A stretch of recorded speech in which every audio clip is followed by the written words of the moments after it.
दोस्तों, क्या आपका घर खरीदने का सपना अब टूटने वाला है? क्या युद्ध की आग ने रियल एस्टेट बाजार को हिला दिया है? क्यों अचानक प्रॉपर्टी की कीमतें आसमान छू रही, लेकिन खरीदार गायब हो गए? क्या ये आने वाली बड़ी आर्थिक मंदी का संकेत है? और सबसे बड़ा सवाल, क्या अभी घर खरीदना समझदारी है या सबसे बड़ी गलती?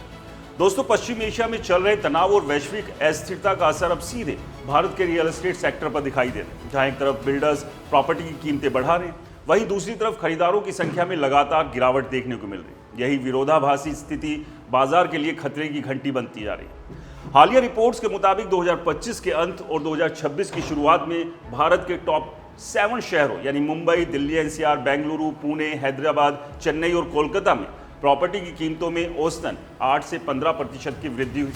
लेकिन इसी दौरान बिक्री में 10 से 20% की गिरावट दर्ज की गई। इस गिरावट की सबसे बड़ी वजह है वैश्विक अनिश्चितता। ईरान, इजराइल और अमेरिका के बीच बढ़ते तनाव ने कच्चे तेल की कीमतों को प्रभावित किया, जिससे निर्माण लागत में भारी इजाफा हुआ। सीमेंट, स्टील और दूसरे निर्माण सामग्री की कीमतों में पिछले 6 महीनों में 12 से 25% की बढ़ोतरी हुई है। इसका सीधा असर बिल्डर की लागत पर पड़ रहा है और उन्होंने इस बढ़ी हुई लागत को सीधे खरीदारों पर डाल दिया। नतीजा, महंगे घर और कमजोर डिमांड। इसके अलावा ब्याज दरों में बढ़ोतरी ने भी खरीदारों की कमर तोड़ दी। पिछले 1 साल में होम लोन की ब्याज दर 6.5% से बढ़कर 9% के आसपास पहुंच गई। इसका मतलब ये है कि जो ईएमआई पहले 30,000 रुपये हुआ करती थी, अब वही ईएमआई 40,000 रुपये के आसपास पहुंच रही है। मिडिल क्लास के लिए एक बड़ा झटका है, जिससे उनकी खरीदने की क्षमता कम हो गई। रियल एस्टेट सेक्टर में निवेश करने वाले बड़े निवेशकों का भी रुख बदल रहा है। पहले जहां निवेशक प्रॉपर्टी को सुरक्षित निवेश मानते थे, अब वो गोल्ड,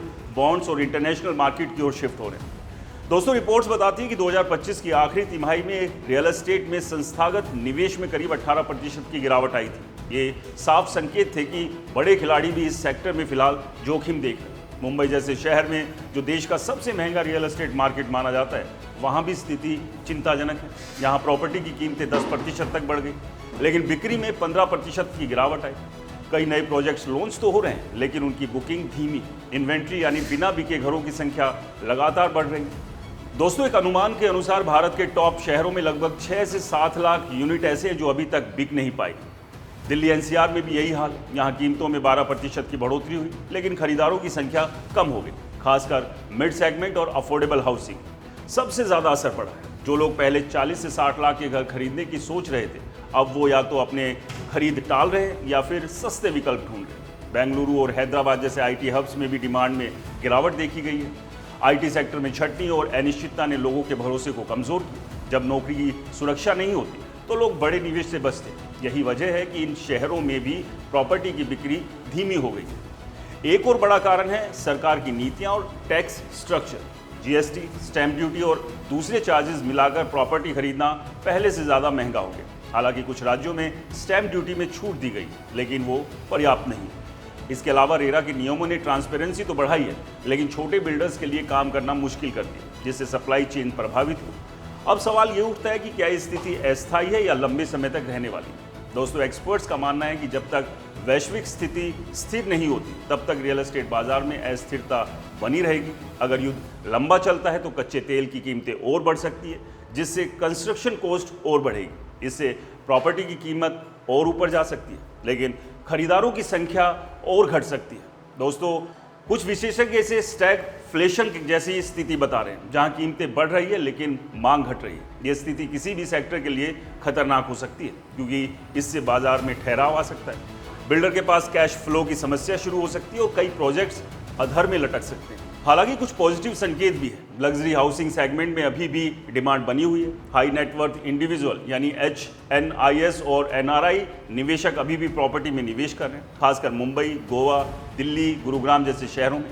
इसका कारण है रुपए की कमजोरी और भारत में रियल एस्टेट का लॉन्ग टर्म ग्रोथ पोटेंशियल।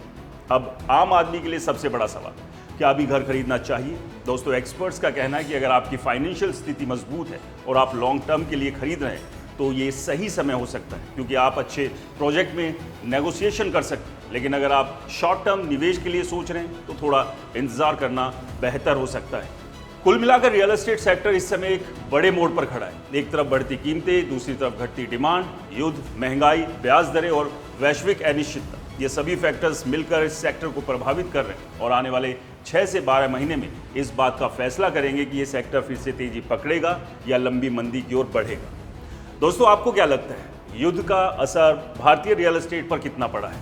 हमें कमेंट्स कर जरूर बताएं। वीडियो पसंद आया हो तो इसे लाइक करें, शेयर करें और हमारे चैनल को सब्सक्राइब और फॉलो करना बिल्कुल ना भूलें। नमस्कार।